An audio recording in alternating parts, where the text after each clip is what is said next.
Hey folks, Ali Trans Truther. I look for truth.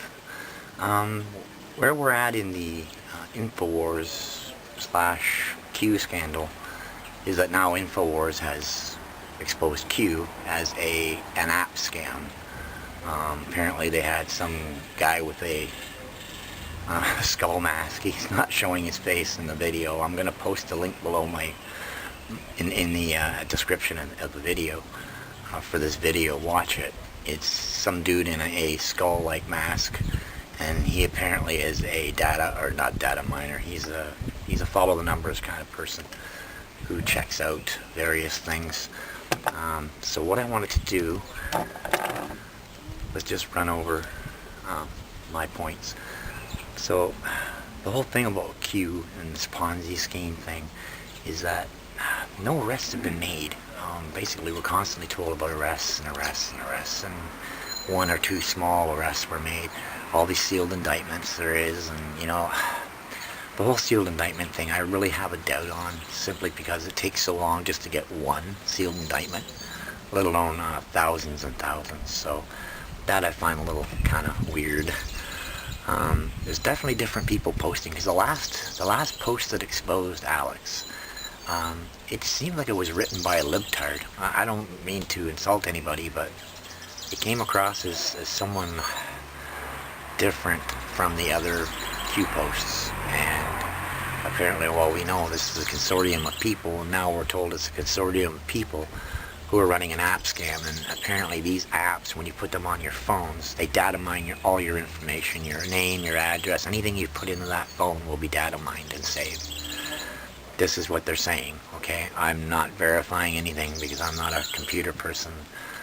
But it's definitely different people posting. And that last post really seemed off to me. And I actually, Isaac Green and James Munder said the same thing. It just, you don't expose people in the movement unless there's a specific thing. And you don't just say, well, this person's profiteering. Because everyone's profiteering on Facebook. That's not new. Another thing is to get the movement fighting. I think that's the purpose of why they exposed Alex and Roger and Corsi. I still have my problems with Corsi, but I don't have any real specific problem with Alex Jones doing his news thing and Infowars thing, other than the fact that he attacks transgenders and stuff all the time. So for that's why I made that video yesterday. That's solely why I made that video. It is more of a rubbing in his face kind of thing. It's not that I hate Alex Jones, I dislike his attitude towards transgenders.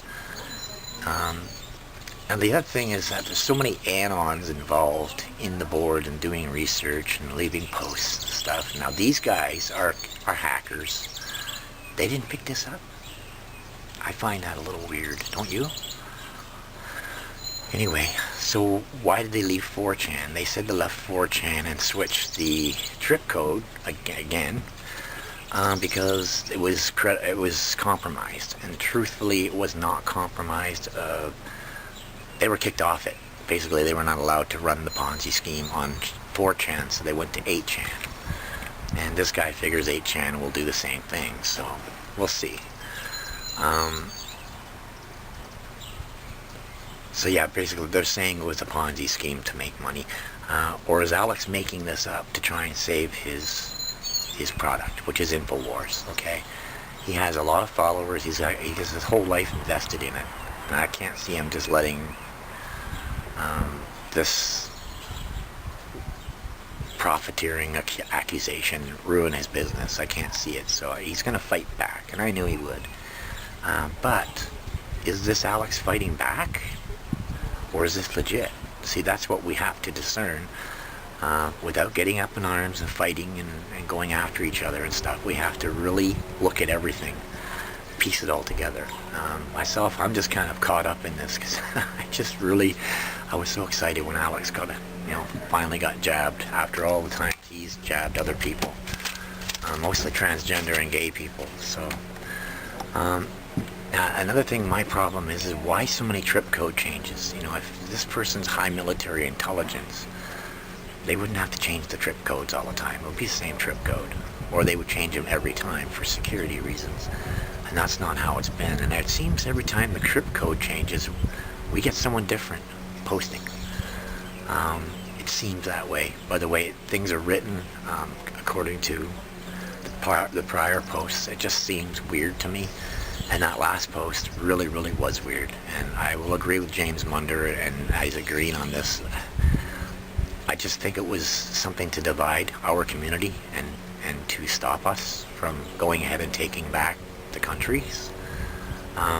Right now we're all fighting for America, and then next it'll be other countries, right?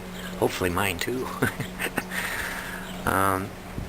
So automatically that makes the American intelligence media a fraud, if this is true, because they said they talked to the original Q and that this person wasn't posting anymore. Yet the Q has always said the only communications go on the boards. No phone calls, no Twitter, no nothing of that. It was just strictly communiques on the board. So how did AIM get a call from from this the person who claimed to be Q, right? And so I kind of have a lot of problems with this whole thing. I'm finding that it's kind of back and forth, and everyone's just, oh, you did this, and oh, well, you're doing this, and so everyone's pointing fingers right now, and I'm really having a hard time keeping it all in gear and trying to learn everything. Like I said, you should watch the video below that I've put the link for.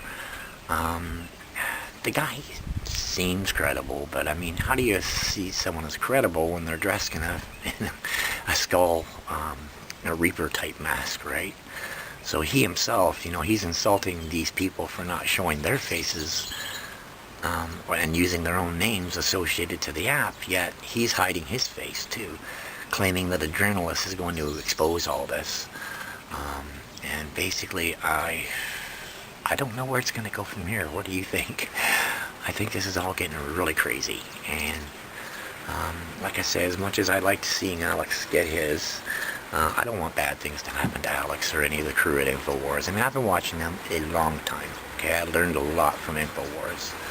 I learned that they hate transgenders, but basically, a lot of their news has been in 95% credible. I've only found, a number of times that they were swayed the wrong way by an informant or whatever, and they would come out and say, that's not true, we got led astray, or we messed up.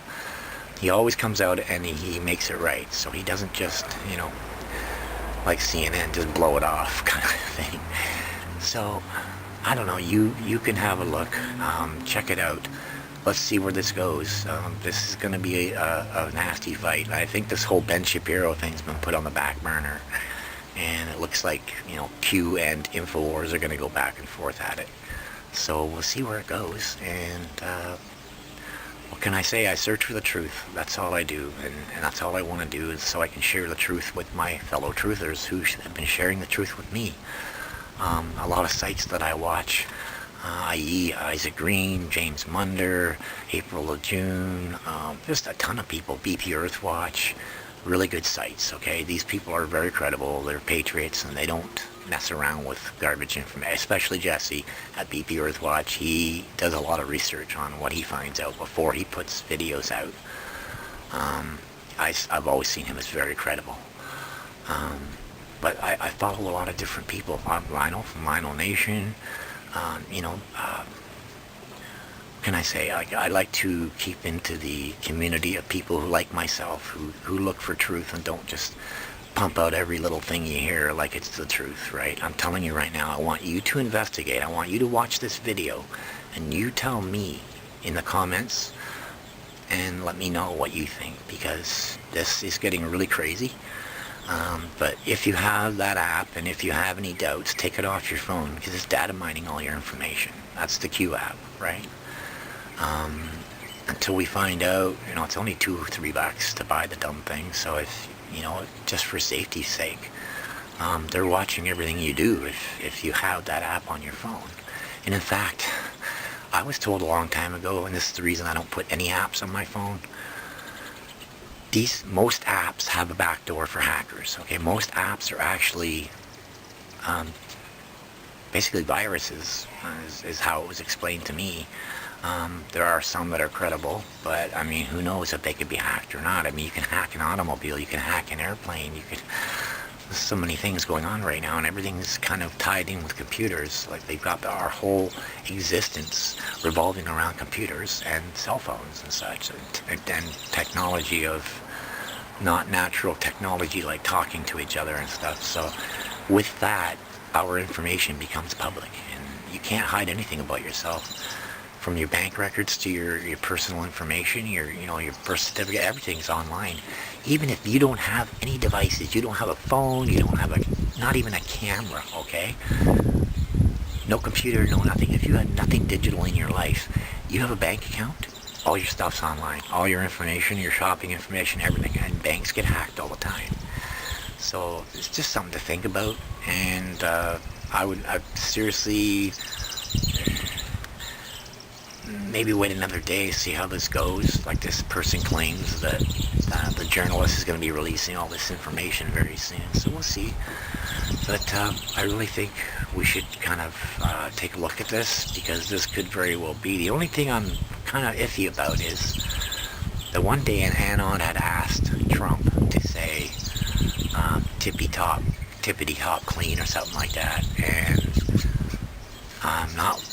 it was that day, and Trump did say those things in his speech. Now, how did this person know Trump was going to say that? If, like this guy saying that they know it's all open source information, and they knew, how did they know Trump would say this? Because an anon asked, can you get Trump to say this? And Trump did say it, right? And so there's a lot of things that kind of go back and forth. Like, is it real? Is it fake? Is it just, what the hell's going on? So, look close. Leave me your comments. I don't want to say Q's fake, and I don't want to say InfoWars is fake. I'm just saying that the battle between them is very interesting, and I'm enjoying it. So, let's see where it goes, and we'll talk soon. Bye.